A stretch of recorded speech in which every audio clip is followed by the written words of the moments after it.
You asked for it, so I'm doing it. This is The Tale of Jenny and Screech by Ren. The last Ren reaction got so much viewership. I was like, oh my goodness, where have all these people been? I do just want to take a quick second to address some of the incredible comments that you guys have left me. You guys have been so supportive, really painting out how Ren has helped you emotionally with his music and in tough times that you might have been going through, and how these lyrics have really connected you guys. And I've been reading every single comment, and it's so wonderful to see the amount of impact that his music has had on such a wide fan base of varying age groups and localities as well. There were people that were 15 years old and people that were in their 60s and 70s from all around the world, and I just think that's really amazing. He did say in Higher End that his music's really connecting, and I think he's right. What a self-aware king. I also wanted to address that some of you said that I don't need to worry about copyright because his team encouraged the reaction portion of this. I'm sorry I didn't know that on my first one, but I will keep that in mind with both the audio and with trying not to cut bits out on this. However, I am going to be pausing every now and then if there's a certain lyric that really grips me, because if I don't say what I think, then I will forget. I want you to be able to see all of my thought process as we go through this song. Or songs. I've been kind of told this is a three-part thing, so two-part thing. I've been told specifically to go on the 13-minute one and not look at them separately, so I'm doing what I'm told. And I do just want to apologise again for the audio in the last reaction. That was my bad. It was because I hadn't pulled my microphone over, my headphones were up too loud, and when I had to adjust the pitch on my voice in post-production, then the microphone just picked up the headphones. I am really sorry, but we fixed it now. So as always, I'll be going through the song, reacting, pausing a little bit, but I'll try and do it much less often now that you guys have my back with me not getting the channel taken down for copyright. And then at the end, I'll be going to the genius, having a thorough deep dive into the lyrics and to what Ren has said the meaning of the song is or might be. If you don't know me, my name's Rosie and I'm a music critic and journalist, and you can find my website Disloyal linked down below. Let's get into it. Okay.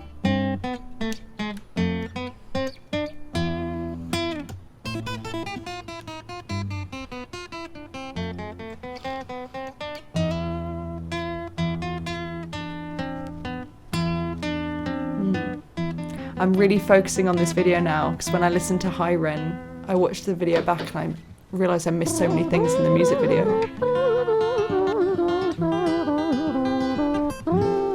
So I'm focusing. Oh, he's in Brighton! Big up!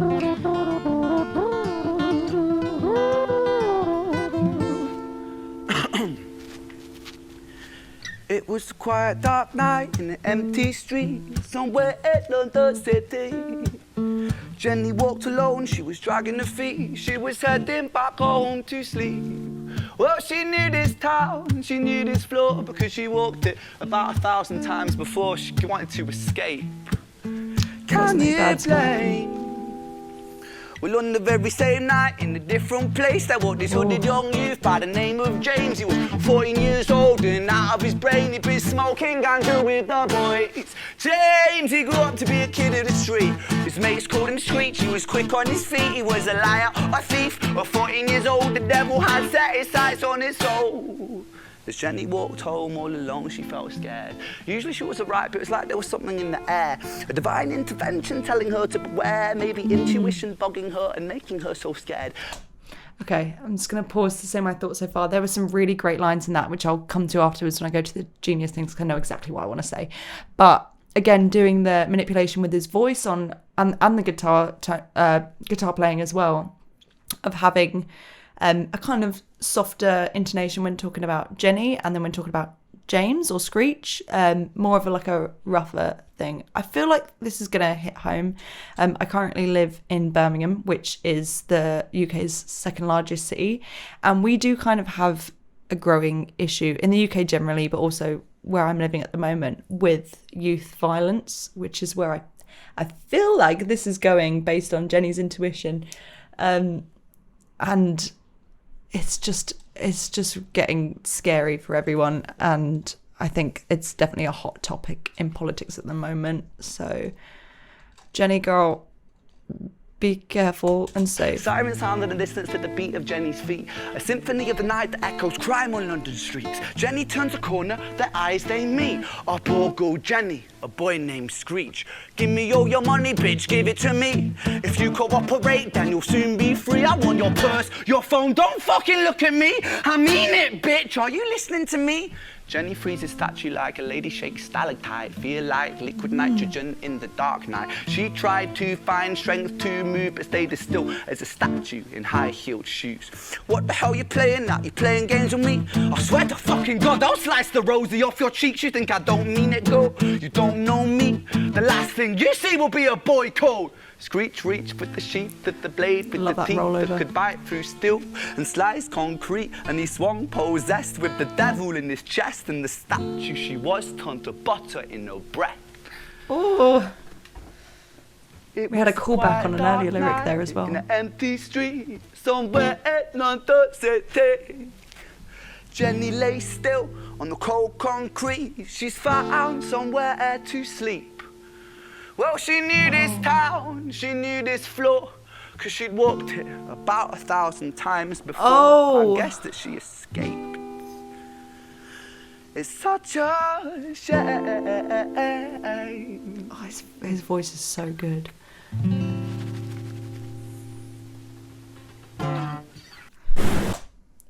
Okay, so we just got an ad. I think that was the end of the tale of Jenny, and now we're going into the tale of Screech, if I'm not mistaken. I just need to get past this ad, and then I'm going to go back because I want to see how they merge.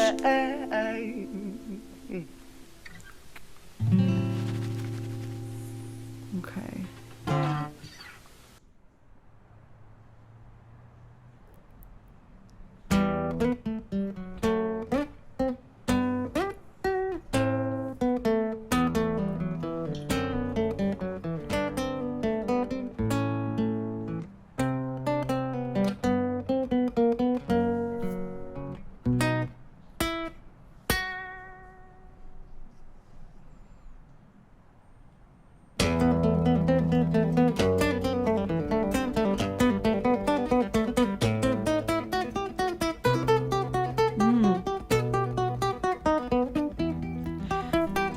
So already from the music video of this compared to the last 3 or so minutes that we've had, so we're still in a different location, but we've still got this kind of graffitied urban kind of vibe going on. So if we're showing two sides of a story, I feel like he's trying to give the impression that these two lives come from two, maybe opposing backgrounds, maybe opposing futures, whatever, but there's still some kind of similarity in an upbringing, perhaps, because we're getting such similarity with the locations. Or maybe it's a coincidence and I'm talking shit. Oh, who's Samuel? Do tell me. Screech's tale. Okay, I'm ready. Our story, it starts. That was bluesy. Right at the end of the life of poor Jenny, clocked out like Big Ben. This Screech, dear boy, where did he go? He melted into the black night just like snow. Okay. Yes. Patrick, man, let me in, please open the door. I think I fucked up, Patrick, really fucked up, man, I'm not sure. I got crazy, left this lady lying still on the floor. I think I killed her, Patrick, come on, man, I can't knock no more. But Screech kept on knocking till his knuckles became sore. But there's no sign of Patrick down at number 54. No refuge for our villain, for the bitter hands of fate, with something far more sinister in mind that does away. Oh, okay. The breathing. Oh, he is Screech. In this bit? Hey, babe. Yeah. You in? No, nothing really. I'm just a bit tired. Listen, can I swing around yours for a few moments? I just really miss you, babe. What the fuck do you mean you're busy? You fucking bitch! For fuck's sakes!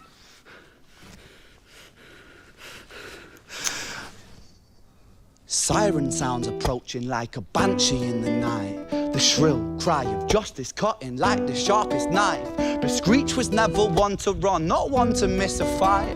One hand upon his blade, he turned to face the blue lights. Come on then, you fucking cunts, let's fucking have you then. I am Screech, I'm the boss, I'm the ender of men. You think that uniform you're wearing means that you own these streets? These are my fucking streets, and they call me fucking Screech. Richard was an officer who stood at 6'3", working London on the night shift. What he didn't think he'd see was a boy running at him like an animal possessed. With no time to hesitate, he fired 4 bullets at Screech's chest. And this is the problem, isn't it? Oh my gosh, I'm sorry I stopped again. Okay, so I need to get my thoughts out. So we had the tale of Jenny and Screech was the villain. He said earlier in this tale of Screech that our villain in the story, right? But we know that this is a kid. This is a 14-year-old raised in probably not the most supportive environment. And that doesn't necessarily mean family. That literally means like London is not a place to be as a young person in the 21st century, really. There's no places for young people to go. Most social clubs have been shut down due to conservative austerity.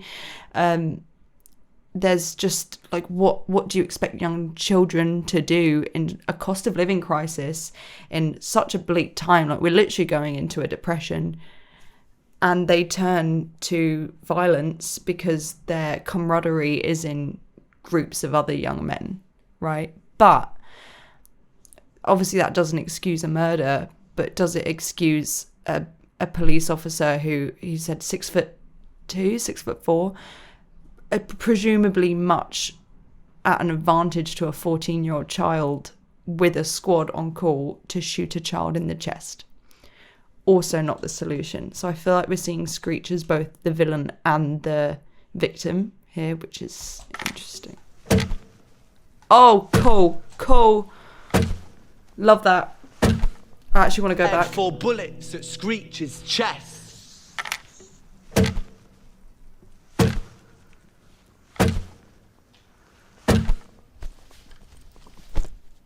Love the cameraman's work. Our story, it ends right at the start. Young Screech and poor Jenny lying 1 street apart. Oh my God. An officer shaken by the boy that he claimed. 2 bodies lay lifeless, and it's such a shame. It's such a shame. Ooh. Fuck, man.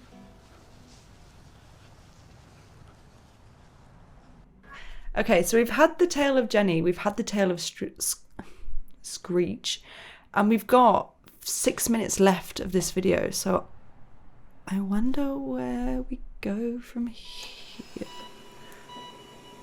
Oh, is one of them going to survive? Oh. Who dis?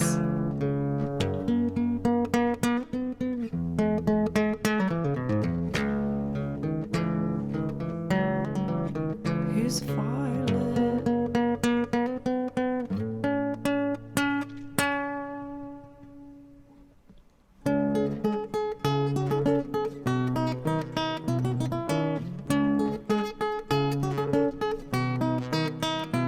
Even says bed 3, Violet. Okay, get it?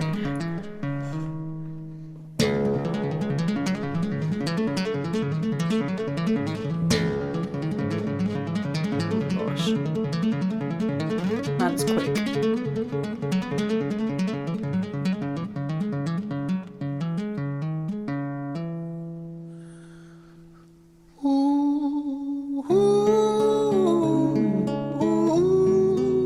He looks frightened.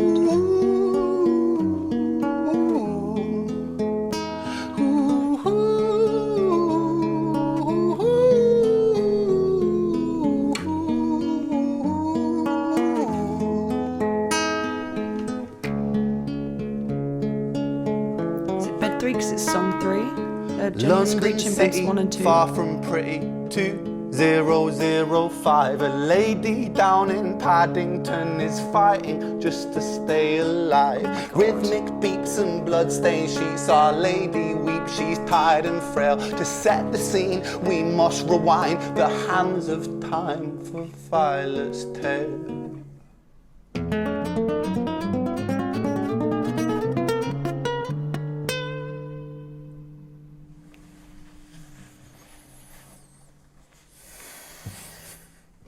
Shake it off.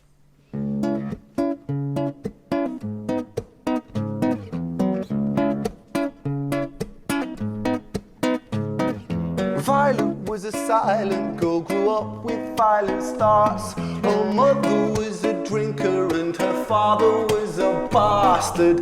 Every night he took her tie but never left the room. I'll spare you with the things he did, I'm sure her mother knew. Violet was a silent girl, she moved out at 16.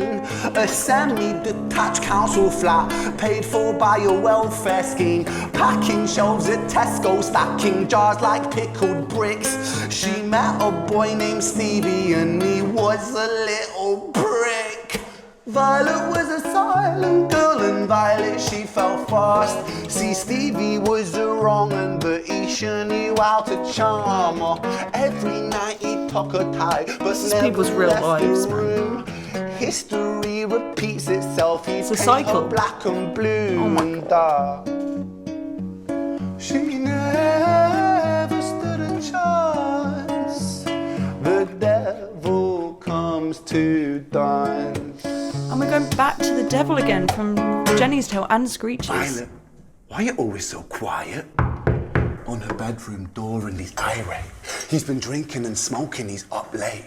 And he stands by her bedside, she shakes, but her eyes stay shut. You fucking slut, I know you're up. And he pinches her eyelids and folds them up. Violet, why are you lying to me, Violet? She stays silent, things turn violent. Oh God, That's the sound of his fists when they fall like a crashing pilot. Hit like hailstone. Go back, sorry. Violet, she stays silent, things turn violent. That's the sound of his fists when they fall like a crashing pilot. Hit like hailstones, one to the collarbone, full force, full blown, blood splat, bone crack, knick knack, paddy whack, one to the jaw and the tooth spat, detached fist connects and disconnects a bone. A quick deflect to misdirect the blow, but nonetheless his punches met her throat. Such a mess he's left her bruised and broke. Violet, why you always so silent, Violet? Why you such a little liar, Violet? Do you think I wanna do this, Violet? In character, she stays silent. Well, say something, Violet. Silence. Fucking say something, Violet. Silence. Wait. Say something, Violet. Oh my God. Not one word. She stays quiet. Oh my God.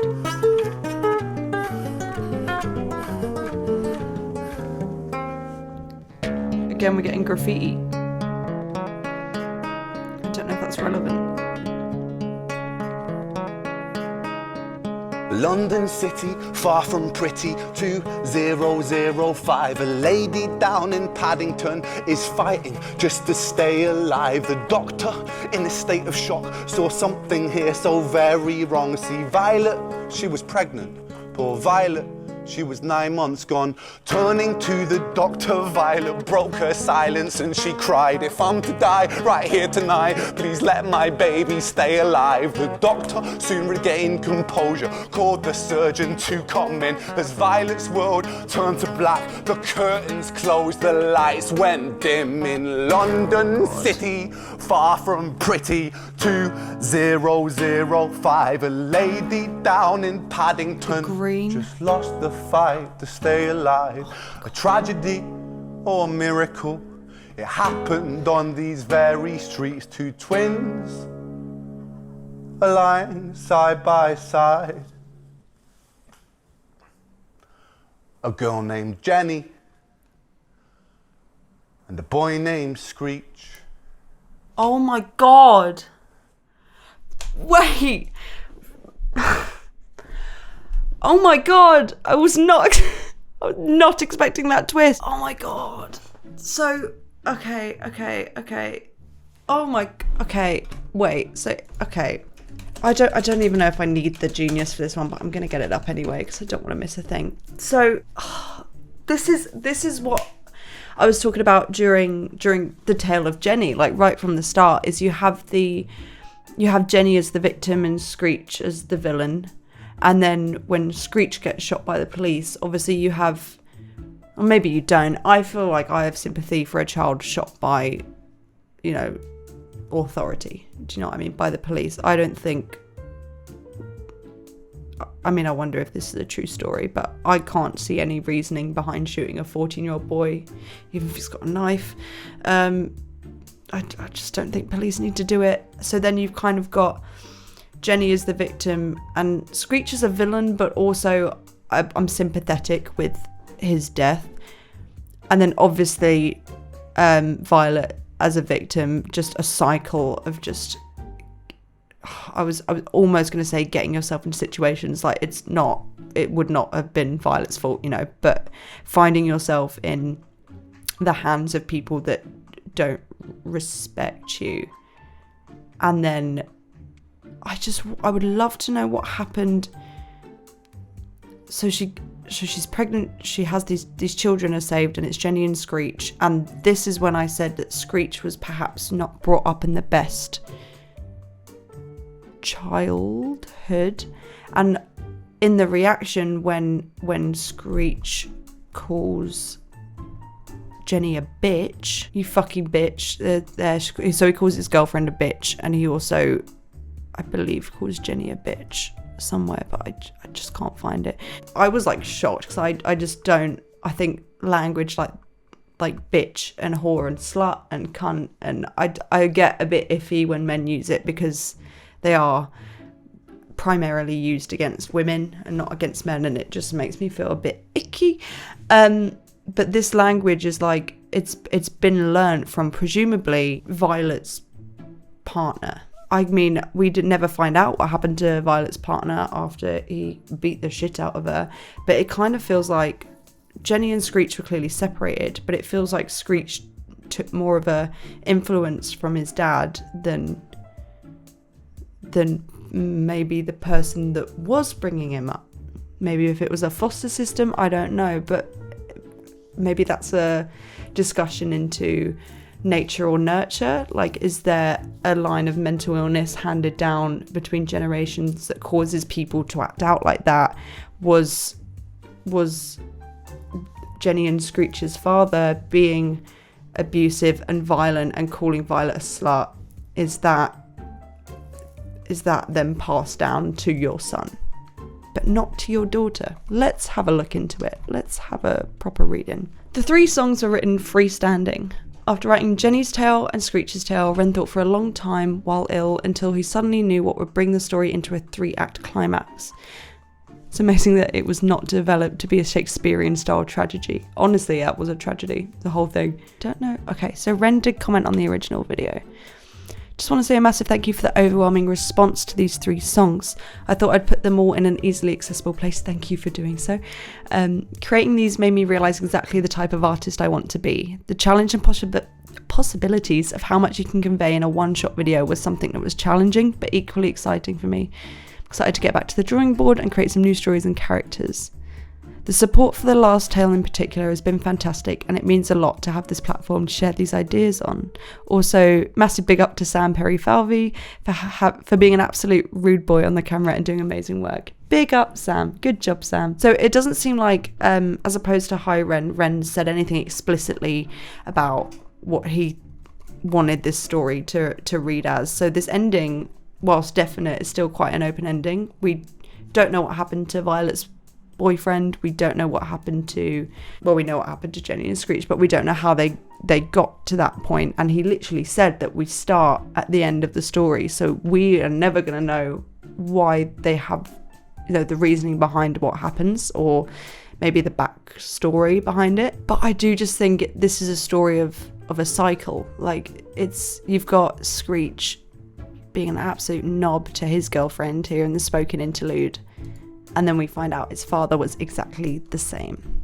but let's look at some of the comments in Genius and see what other people have to say. This is what I was thinking. I was like, is Jenny a prostitute? It wasn't explicitly said. I don't think it was only slightly implicitly said, and that's just for like visual cues, like the heels and the walking it 1,000 times before. But also equally, I initially read that as you get comfortable in your home space. Like around my home, I feel like I could go for a walk when it's night out. I know the area, I know the people, but also there's crazy people everywhere. And I think it touches on women who let their, not necessarily just women, I'm sorry, in the context of this, women who let their guard down in familiar places, and that's when it kind of unravels. I think this was interesting, mentioning that he's smoking marijuana, because I think it's definitely an older generation thing to blame youth violence on weed, and I guess there's different studies that are for or against how even just low-level entry drugs have an effect on the developing brain and on how you might act. I personally don't engage in any drug use, but I don't necessarily think this is the reasoning we were looking for. Perhaps Ren wanted us to think that this is the reasoning we were looking for until we got further into the story and realised that the reasoning is actually a history of violence in his family. And I possibly read this wrong. A thief at 14 years old. Just because he was a thief at 14 years old doesn't mean he's 14 years old now. Oh, he describes Jenny's face as rosy, red, and later describes Screech's face as blue due to the police lights. Red and blue equals violent. Oh my god! Right, that's great. Okay, I'm so glad I read this. That's incredible. I would not have caught that. And then we've got the introduction of Richard, the officer. I feel like we need a tale of Richard, to be honest. I don't think he's innocent in this. Someone said that during weapons training for armed police units in the UK, officers are told to fire 2 bullets at the centre mass of a suspect. Richard's choice to use 4 shows how violent Screech was and his intimidating nature. I don't think that's true. I think Richard's choice to use 4 shows his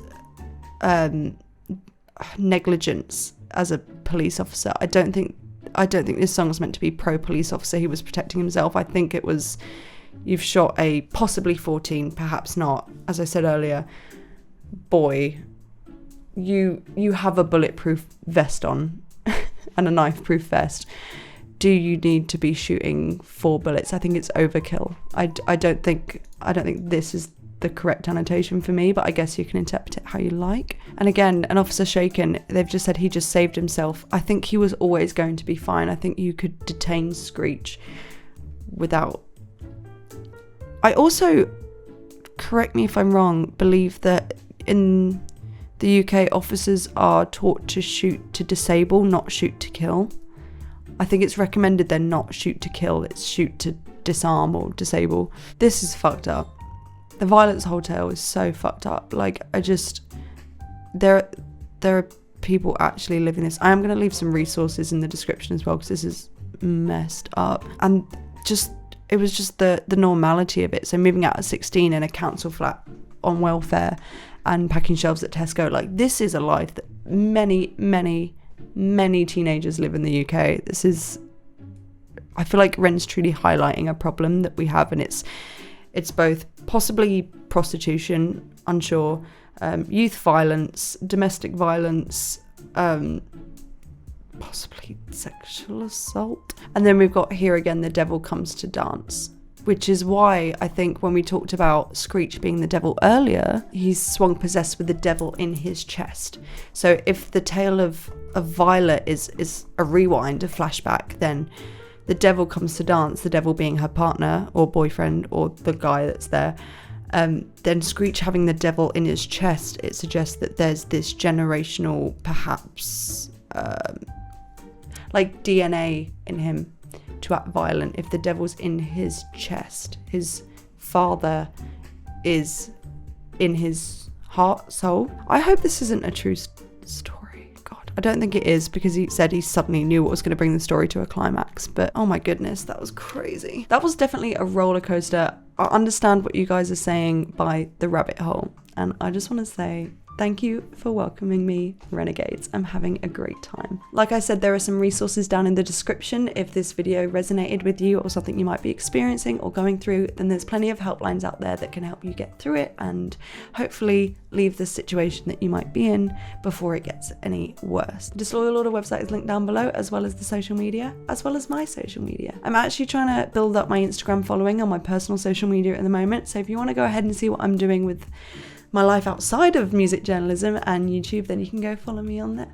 Let me know what Ren song you want me to react to next. I saw a lot of comments for Sick Boy, so I think that might be the next one, unless you guys say otherwise.